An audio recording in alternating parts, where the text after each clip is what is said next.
Kastrioti do të jetë kundërshtar i radhës për luftëtarin, takim që do të zhvillohet në Krujë ditën e shtunë orën 14. Në këtë përballje Gjirokastritë do të hyjë në fushën e blertë me synimin marrjen e një rezultati pozitiv pas humbjes me Besën 3 ditë më parë. Në një prononcim për ëTSH Gjirokastra, administratori luftëtarit Foti Kristidhi u shpreh edhe mbi këtë humbje e cila erdhi sipas tij si pasojë e lodhjes së djemve pas takimeve të njëpasnjëshme, të cilët shuan edhe në 2 gabime që rezultuan fatale.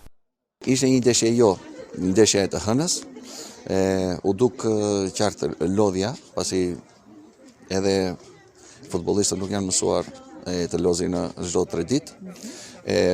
Ekipi u përpoq maksimalisht, por 2 aksione ose 2 gabime bën që kundërshtari të shënoj edhe të iki me 3 pikë të fitores. Ishte një ndeshje kok më kok me një ekip të mirë, siç është Besa, që është me pretendime.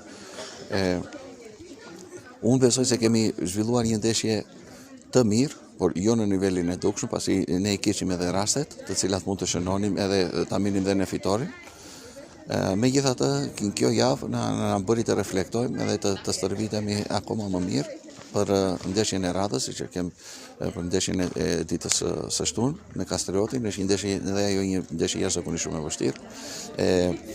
Na është kthyer mërkuri, shpresojmë që me ndërprerjen e kampionatit të kemi dhe kthimin e Çullit edhe të kapitenit Ramadani. Mendoj se ndeshja me Kastriotin do jetë ndeshje fortë. Ekipi do bëj çdo gjë që jetë e mundur që të lozi një futboll të bukur, edhe pse jo të kthehet me 3 pikët e mundshme.